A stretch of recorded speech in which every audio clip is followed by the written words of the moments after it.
जय हिंद। आज के वीडियो में क्लास 10th यहाँ पर देखिए अर्धवार्षिक परीक्षा 2024-25 के विज्ञान के वायरल पेपर के बारे में बताने वाले हैं और पूरा पेपर यहाँ पर सॉल्व करवाने वाले हैं। जो आप लोग पूरा पेपर यहाँ पर सॉल्व कर लेते हैं तो आपके यहाँ पर देखिए 70 नंबर का बोर्ड एग्जाम में पेपर पूछा जाएगा, तो 35 नंबर आपके पक्के हो जाएंगे।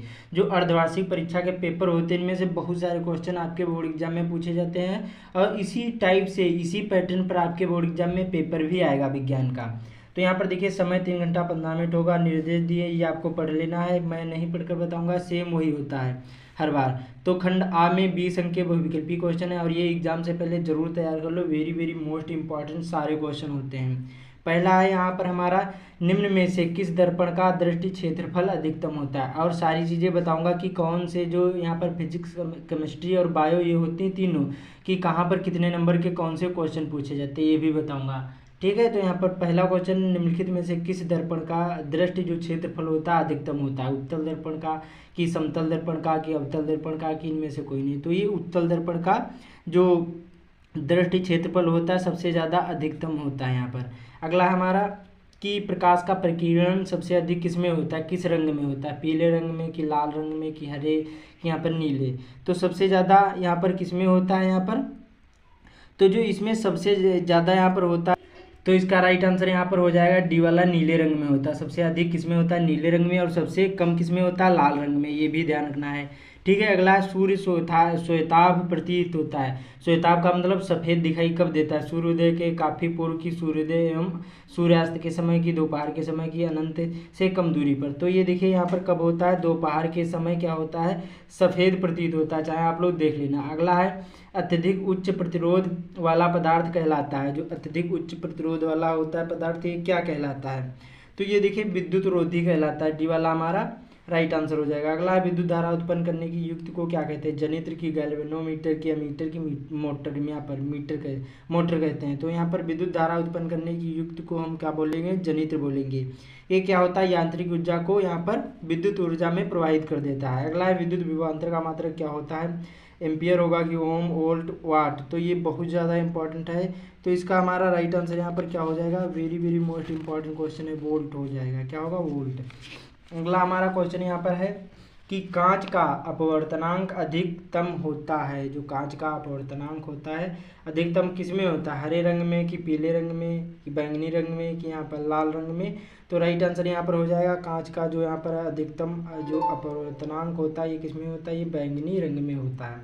तो राइट आंसर यहाँ पर हमारा कौन सा हो जाएगा, बी वाला हो जाएगा। अगला हमारा, जंग का रासायनिक सूत्र कितना होता है, Fe2O3 होता है कि FeCO3 होता है कि Fe2 यहाँ पर O3 पॉइंट यहाँ पर XH2O होता है कि FeCO3 यहाँ पर फिर पॉइंट यहाँ पर इंटू या फिर XH2O होता है। तो इसका हमारा राइट आंसर हो जाएगा Fe2O3 पॉइंट यहाँ पर XH2O होता है। राइट आंसर हमारा सी वाला। अगला, धावन सोडा का रासायनिक नाम क्या है, तो यहाँ पर धावन सोडा का रासायनिक नाम होता है सोडियम कार्बोनेट। क्या होता है, सोडियम कार्बोनेट होता है। अगला हमारा, धातु है, इसमें धातु कौन सी है, यहाँ पर बी की, यहाँ पर लिथियम की, यहाँ पर सिलिकॉन की, यहाँ पर कार्बन। तो जो धातु होती है हमारी क्या है, लिथियम है। अगला हमारा, कोई धातु ऑक्सीजन के साथ अभिक्रिया कर उच्च गलनांक वाला यौगिक निर्मित करते हैं, यह यौगिक जल में विलय है, यह तत्व क्या हो सकता है, कैल्शियम की, कार्बन, कैल्शियम की, लोहा।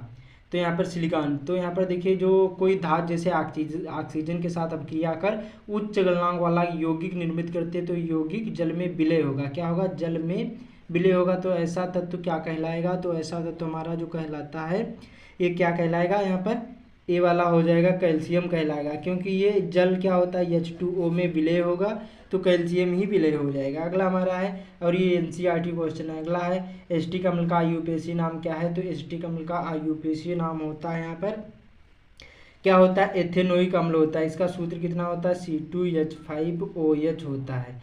ठीक है, एथेनोइक अम्ल होता है। ठीक है, ये ध्यान रखना। अगला है, निम्न में से कौन सा प्रपोषी नहीं है, इसमें बताना प्रपोषी नहीं है। तो देखिए, कवक ये भी प्रपोषी, फीता क्रम ये भी प्रपोषी होता है, ईस्ट ये भी होते हैं, मनी प्लांट होते हैं, ये प्रपोषी नहीं होते हैं। अगला हमारा यहाँ पर बहुत ज़्यादा इंपॉर्टेंट क्वेश्चन क्या है, मनुष्य में जो वृक्क के एक तंत्र भाग है जो संबंधित किससे होता है, पोषण से कि उत्सर्जन से कि श्वसन से कि परिवहन से। तो ये जो होता है ये किससे होता है, उत्सर्जन से होता है। अगला हमारा है हार्मोन्स, कौन सा हार्मोन आपातकालीन हार्मोन कहलाता है, आपातकालीन हार्मोन कहलाता एपिनेफ्रिन कहलाता है। ये वाला राइट आंसर हो जाएगा। अगला हमारा है निम्न में से कौन सा माता जनन तंत्र का भाग है, वृक्क की, शुक्राणु की, शुक्रवाहिनी की, अम्लवाहिनी। तो माता जनन तंत्र का भाग है तो इसमें कौन सा हो जाएगा, ये डी वाला राइट आंसर हो जाएगा। अगला है यहाँ पर निम्न में से कौन सा जीनोटाइप शुद्ध गोल बीजों को प्रदर्शित करता है, स्मॉल टी की यहाँ पर एक कैपिटल टी, स्मॉल टी की यहाँ पर स्मॉल टी, कैपिटल टी की यहाँ पर की आर। तो ये हमारा राइट आंसर इसका हो जाएगा। ये भी बहुत ज़्यादा इंपॉर्टेंट क्वेश्चन है, तो इसका राइट आंसर हो जाएगा कैपिटल आर। ठीक है, बहुत ज़्यादा इंपॉर्टेंट क्वेश्चन है। अगला हमारा है यहाँ पर मस्तिष्क। ये सारे क्वेश्चन एग्जाम से पहले जरूर तैयार कर लेना और कमेंट करना 20 में से आपको कितने राइट आंसर मालूम थे। अगला है मस्तिष्क का कौन सा भाग सबसे बड़ा होता है। जो मस्तिष्क होता है, हमारा जो मस्तिष्क होता है सबसे बड़ा भाग कौन कहलाता है, तो ये प्रमस्तिष्क कहलाता है। अगला मनुष्य में जो वयस्क के दांतों की संख्या कितनी होती है, तो 32 होती है। और यहाँ पर दूध के दांतों की संख्या कितनी होती है, 20 होती है। ठीक है, उसके बाद में अगला कौन सा विटामिन जल में विलय है, विटामिन बताना है कि कौन सा जल में विलय है, तो विटामिन सी होता है, ये जल में विलय होता है। ये 20 क्वेश्चन बहुत ज़्यादा इंपॉर्टेंट हैं। अब खंड बा होगा, उपखंड का होगा, इसमें देखिए 21वां, 22वां, 23वां, 24वां, ये 4 जो क्वेश्चन होंगे ये आपके किससे पूछे जाएंगे, ये आपके फिजिक्स से पूछे जाएंगे। एक इस प्रकार से न्यूमेरिकल वाला क्वेश्चन आएगा, और निकट दृष्टि दोष तथा दूरदृष्टि दोष में अंतर बताना, very very most important. 4 number का विद्युत धारा किसे कहते हैं, संक्षिप्त में परिचय दीजिए। 4 नंबर का पूछा जा सकता है विद्युत जनित्र का यहाँ पर संक्षिप्त परिचय दीजिए, इसके सिद्धांत तथा कार्यविधि की व्याख्या कीजिए। 6 नंबर का अथवा के दो आएंगे, इन दोनों में से एक ही करना है। ठीक है, उसी प्रकार से उपखंड खा वाला पूछा जाएगा, और ये आपके केमिस्ट्री से पूछे जाएंगे। इस प्रकार से एक संरचनात्मक समूह पूछे जाएंगे, सूत्र पूछे जाएंगे, इनको बताना होगा। 4 नंबर के 4 क्वेश्चन होंगे। आधुनिक आवर्त सारणी के कुल कितने वर्ग हैं, तथा आवर्त है, और इस आवर्त सारणी में क्षारीय धातुओं को तथा निष्क्रिय तत्वों को किन किन वर्गों में रखा गया, ये भी बताना है। 4 नंबर का क्या होता है जब केवल रासायनिक समीकरण देना होगा। 6 नंबर की ये क्वेश्चन इधर पूछे जाते हैं, वेरी वेरी मोस्ट इंपॉर्टेंट। उसके बाद में यहाँ पर देखिए इस प्रकार से ये सारे क्वेश्चन पूछे जाएंगे।